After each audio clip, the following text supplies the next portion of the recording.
बस इसी पे बात अब खत्म करने जा रहा हूं। लड़कियां भी सुन ले और लड़के भी सुन ले। जब हम पैदा भी नहीं हुए थे तब कुदरत ने फैसला कर दिया था कि हमारा निकाह किसके साथ होगा। तो जो अल्लाह ने लिख दिया है उसी के साथ होगा। अगर हर लड़की के साथ हमारा निकाह जिसको देखा हो जाता तो ये जो रिश्ते आके जो वापस जाते हैं ना, कई कई साल तक चलता रहता है। आ रहे जा रहे, आ रहे जा रहे। क्यों? लोग परेशान होते हैं, अरे सैयद साहब इतनी जगह जाते हैं, पसंद ही नहीं आता। मैं कहता हूं जा लिखा तू वहां पहुंच ही नहीं रहा है। जहां अल्लाह ने लिखा है तू वहां पहुंच ही नहीं रहा है। जहां अल्लाह ने लिखा है जिस दिन वहां पहुंच जाएगा और वो वक्त आ जाएगा तो फिर चट मंगनी पट बिया वाला मसला भी हो जाएगा। लेकिन जब अल्लाह ने जहां लिखा है तू वहां पहुंचता ही नहीं है तो अभी इंतजार कर। ये अल्लाह की तरफ के फैसले होते हैं, अल्लाह की तरफ के। तो रिश्ते आए जाए तो बहुत ज्यादा जो दिमाग पे टेंशन मत लिया करो। अल्लाह ने हमारी तकदीर में लिख दिया है, लिख दिया है तो होना ही होना है। कोई बगैर जोड़े का जमीन पे नहीं आया है। और बेटियों को जल्दी रिश्ते नहीं आते तो माँ बाप खुद उसको ताना देते, कैसी है तू, मनूस है, तेरी तकदीर फूटी हुई है, तुझे अच्छे रिश्ते नहीं आते, हम परेशान है। यार उस बेटी का क्या कसूर है? अल्लाह ने जब लिखा है तभी शादी होगी। शादी वक्त से पहले नहीं होगी, मौत वक्त से पहले नहीं आएगी, रोजी वक्त से पहले नहीं मिलेगी। अल्लाह ने जब जहां लिखा है उसी वक्त होगा। जो टाइम आ जाएगा उसी वक्त होगा, वरना नहीं होगा। हमने तो ऐसी शादियां भी इस छोटी सी उम्र में देखी है। मैंने एक शादी ऐसी देखी है अपने बचपने में कि बारात तैयार होगी, बारात तैयार होगी और तैयार होने के बाद किसी मामले पर झगड़ा हो गया, झगड़ा हो गया बारात के अंदर। तो क्या हुआ, लड़के वालों ने अपनी अना बताने के लिए कहा हम बारात वापस ले जा रहे हैं। ये हुआ, हम बारात वापस ले जा रहे हैं। अब लड़की वाले नरम पड़े, यार इज्जत पे बना जाएगी, क्या होगा।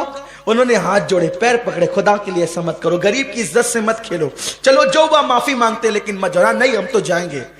बहुत मनाया, लोगों ने मनाया, बड़ों ने मनाया, नहीं माने और वो बारात वापस हुई। बारात वापस हुई। लड़की के माँ बाप की तो मौत से बदतर उस वक्त की कैफियत हो गई थी कि वो क्या करें। लेकिन खुदा की शान देखी, अब वहां पे सब रिश्तेदार रो धो रहे हैं कि अब मेहमान आ रहे हैं कि क्या जवाब देंगे इनको। खाना तैयार है, शरबत तैयार है, जहेज तैयार है, क्या करेंगे।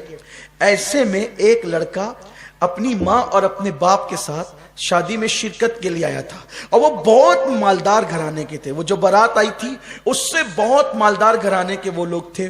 जब उनको रोता धोता देखा तो उस लड़के ने अपने माँ बाप से कहा यहाँ इनकी इज्जत बचाना हमारे लिए जरूरी है। क्या ऐसा नहीं हो सकता कि जो सेहरा उस लड़के ने पहना था वही सेहरा मैं पहन लूं। माँ बाप ने कहा कि ये तो बहुत अच्छी बात होगी, चलो अच्छा करते हैं। और 10 से 15 मिनट के दरमियान ये फैसला हो गया। और उसके बाद बारात का जो टाइम था ना जाने का, चूंकि उधर बारात तैयार हो रही थी, बारात का जो टाइम था उस टाइम तक, मेहमानों के आने तक ये दूल्हा सच संवर करके वहां बैठ गया था, आया था शादी में शिरकत के लिए, बन गया दूल्हा। अब लोग हैरान थे ऐसा क्यों हुआ। वह ऐसा इसलिए हुआ कि उसकी किस्मत में नहीं लिखा था, तो ये बहाने से कैंसिल तो होना ही था। ये तो इसकी बीवी बनने वाली थी ना। एक बात मुझे बहुत प्यारी से यहां याद आ गई और उसको बयान करके बात खत्म करता हूं। मुझे मरकज जाना है। इमाम आजम के दौर में एक हादसा हो गया। देखो अल्लाह जो तकदीर में लिखता है ना वही बीवी मिलेगी, उसके सिवा नहीं मिल सकती।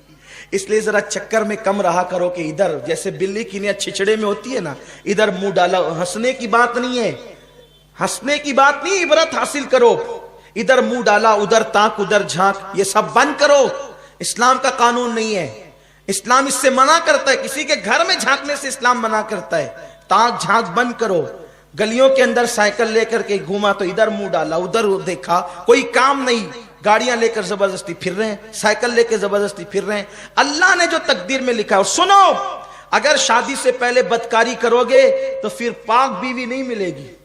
कुरान, अल्लाह के रसूल फरमाते कमा तदीन तुदान, तुम जैसा करोगे वैसा होगा। लेकिन अगर कोई बदकारी कर चुका, उलमा से सुना, बयान सुना और सच्ची तौबा कर ले, फिर अल्लाह तौबा करने वालों की तौबा को कबूल करता है और अल्लाह उन्हें पाक दामन बीबियां भी अता फरमाता है। तो तौबा कर लोगे तो फिर महफूज हो जाओगे, तौबा नहीं करोगे पाक दामन रहो। हजरत इमाम हसन पाक कहते हैं ना, इमाम हसन पाक का कौल है, अगर तुम चाहते हो बीवी पाक दामन रहे तो तुम पाक दामन बनो, तुम्हारी बीवियां खुद ही पाक दामन होगी। अगर चाहते हो बेटियां पाक दामन रहे तो तुम पाक दामन बनो, तुम्हारी बेटियां पाक दामन होगी। अगर चाहते हो कि बेटे पाक दामन रहे, तुम पाक दामन बनो, तुम्हारे बेटे पाक दामन होंगे, तुम्हारी नस्लें पाक दामन होगी इंशाअल्लाह, अगर तुम पाक दामन रहोगे तो जो तकदीर में लिखा है वही मिलने वाला है, उससे ज्यादा नहीं, उससे कम नहीं। इमाम आजम अबू हनीफा रहमतुल्लाह ताला अलैह के दौर में ऐसा हुआ कि दो भाइयों की एक साथ शादी हुई, दो भाइयों की एक साथ शादी हुई और इत्तेफाक से दो बहनें भी वो थी, इधर दो भाई इधर, ऐसा होता है ना, दो भाई दो बहन हो गई। अब वो दोनों बहनें आई इधर से और ये दो भाई, शादी हो गई। तो इत्तेफाक ऐसा हुआ जब हुजरे में पहुंचाने की बात आई तो औरतों की गड़बड़ी की वजह से और दुल्हनें तब्दील हो गई, दुल्हनें तब्दील हो गई। यानी इस भाई का जिससे निकाह हुआ था उसकी बीवी इसके साथ चली गई और इसका जिससे निकाह हुआ था उसकी बीवी इधर चली गई।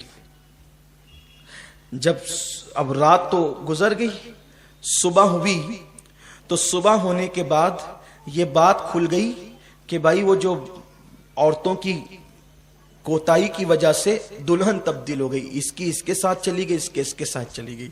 इत्तेफाक से उस वलीमा में इमाम आजम भी मौजूद थे, इमाम सुफियान सौरी मौजूद थे, इमाम आमश मौजूद थे, इमाम हम्माद, यानी बड़े बड़े उस दौर के अकाब, यानी कितने बड़े घर में शादी रही होगी वो कि इमाम आजम जैसे लोग उस वलीमे में शरीक हुए होंगे। ऐसा होता है ना कि भाई हाफिज गुफरान साहब जिस शादी में आए तो माशाल्लाह मुअज़्ज़ज़ लोगों की शादी है, हाफिज मकसूद साहब आए तो इज्जतदार लोगों की शादी है, तो ऐसा होता है, मेहमान देख के अंदाजा होता है कि कैसे लोग हैं। अब इमाम आजम जिसकी शादी में जाए वो वाकई इमाम आजम अबू हनीफा, तो वो लोग सब बैठे थे, वो औरतों से बात बाहर आई कि औरतें आपस में कानाफूसी करने लगी कि दुल्हन चेंज हो गई, दुल्हन चेंज हो गई। अब औरतों को बात पता चले तो वो छुपना कब थी, तो सब, अब हर दौर की औरत तो औरत ही होती है और हर शहर की औरत औरत ही होती है। खूब चीख पुकार होने लगी, अब क्या होगा, अब क्या होगा। मर्दों ने इमाम सुफियान सौरी से और दिगर इम्मा से कहा कि ये जो औरतें तब्दील हो गई कि क्या करें। वो कहा कि तब्दील हो गई तो क्या करें, इसकी इसके साथ कर दो, इसकी इसके साथ कर दो, भाई जो जिसके साथ थी उसके साथ कर दो, क्योंकि ये गलती से वह जानबूझकर तो हुआ नहीं है। अब भाई फतवा देना ही बहुत अहम नहीं होता है, फतवे को देते वक्त ये भी तो सामने रखना होता है कि इस फतवे का असर क्या होगा। असल बात यह है कि चलो ठीक है, जो जिसकी बीवी थी उसके पास पहुंचा दो, गलती से हो गया तो क्या करेंगे।